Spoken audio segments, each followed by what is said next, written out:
Greetings, YouTube. Danny Staten here on the damn blog. Today I'm taking a look at Jack the Ripper. That's right, I've got a Jack the Ripper comic book based on a serial killer in London in the 1800s. I don't know if Dave or Thrash or even Pat would call this stuff the good stuff. Let's bust it open, take a look inside this comic book and see if YouTube actually lets me put it up. So, for your information, it's Jack the Ripper, #1. It come out in 1989, and I'm looking forward to checking it out. So let's go. Right off the rip, my eyes hurt because it's a dismal black and white nightmare. Here's the people you need to blame for that glossy covered nightmare of a comic book. Check it out. The opening cover actually looks great with some wonderful art as a lady of the evening is being stalked by the faceless killer we call Jack the Ripper. I'm going to give credit where credit's due. I'm already incredibly impressed with the art in this comic book. If it was in color, it'd be 100 times better, but at least they used the old style, the black and white old style from the 1930s with this. And the comic book don't glare and it don't have that shine to it. And the art is deep and depth like portraits. I'm very impressed with this as some goof walks down the street. A carriage races past him. It's like L.A. in 1980. Look at him. He's shouting obscenities at the carriage that almost run him over. He's like, oh, this guy's a jackass. A jackass. Get it? A jackass. Anyway, he walks on down the alleyway and he discovers the first victim of Jack the Ripper. Her throat seriously gashed. As goofy other guy arrives, they all scream, holler, and call for the police. The policeman arrives and starts blowing the stupid whistle. Hey, this is just like that movie I saw.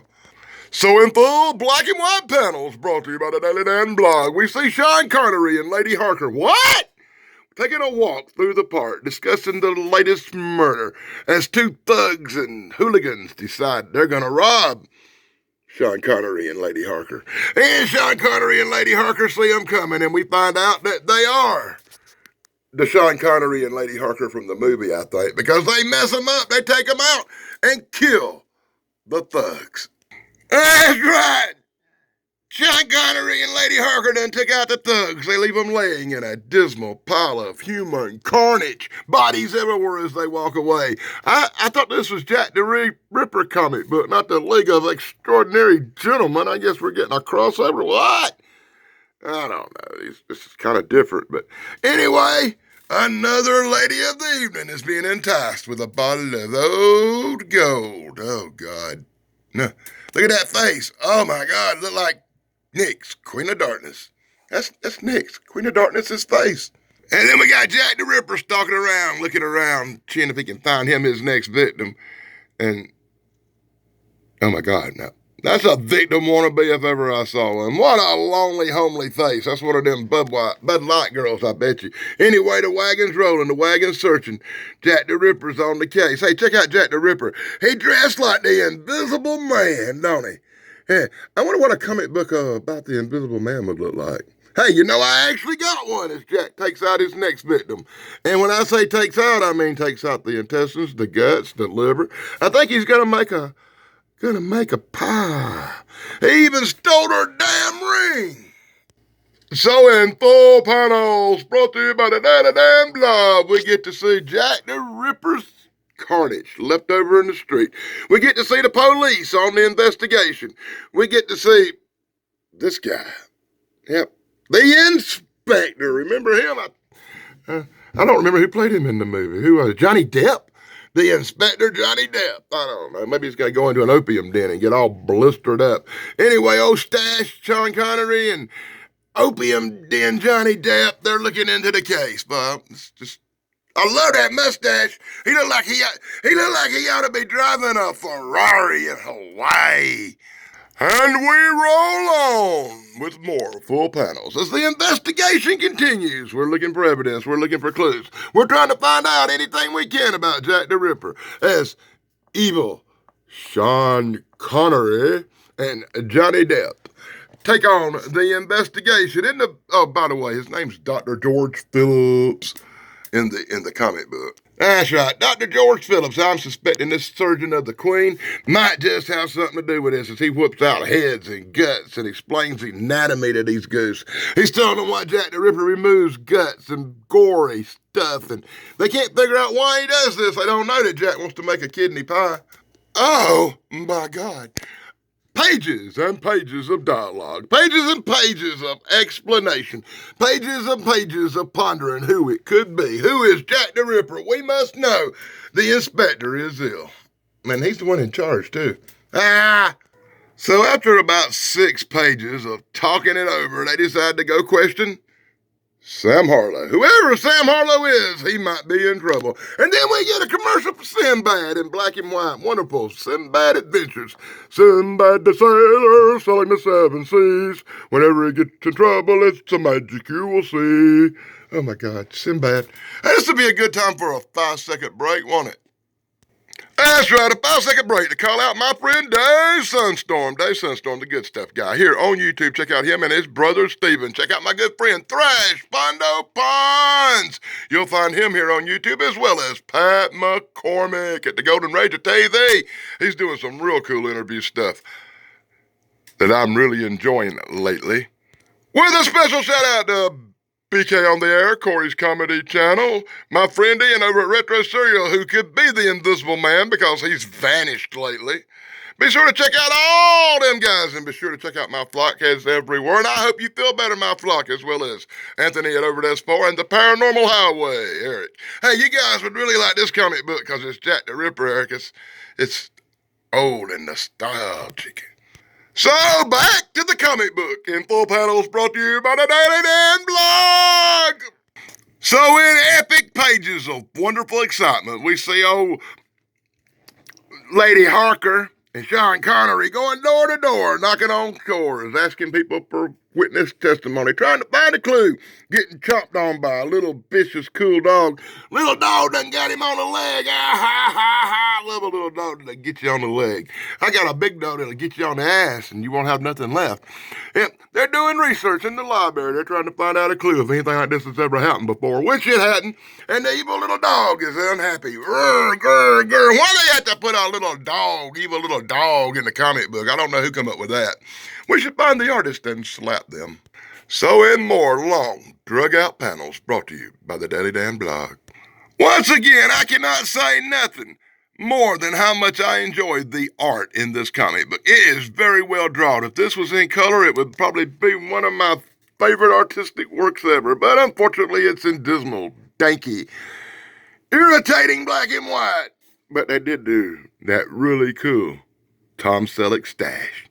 That's right, Sean Connery got the Tom Selleck stash. It's him and Bushy Sam here talking over with Lady Harker about maybe baiting out Jack the Ripper. That's right, Lady Harker, Lady Harker over here decided she's going to be bait for Jack the Ripper, so they're getting up their little plan. And the dog is very unhappy. Please don't go. Roof, roof, roof. Please don't go. Oh, my God. So, to recap, Lady Harker, Sean Connery, and Johnny Depp have a plan to catch Jack the Ripper. Oh, my God. It makes me wonder how many pages it's going to take to actually get to the plan. I'm glad I got number 1. If there's ever a number 2 to this comic book, I'll have to get it and find out what happens next. So, once again, more planning. More growling from the precious little dog. Her precious. And they questioning people. And the judge holds an inquest. Oh, that's where they inquest the body of the lady that got killed, and they're all explaining how she died and what happened, and everybody's all upset, and there's a killer on the loose. Oh, my God. You could have come up with some better stuff than this for a comic book. You really could, but the art's great. Like I said, you'd expect a little bit more action than just a bunch of talking, a bunch of planning, a bunch of trying to set a trap that you get with these goofs. It's like they're trying to drag it out so nothing happens to the next issue. As Dr. Wu shows up. That's right, Dr. Wu. It's Robert Wood. Back when he was young, traveling in London, killing people probably. Oh, my God, Dr. Wu, the Wizard of Magic. Who is this guy that just showed up out of nowhere? That must be that Sam guy they all been talking about they suspect of being the killer.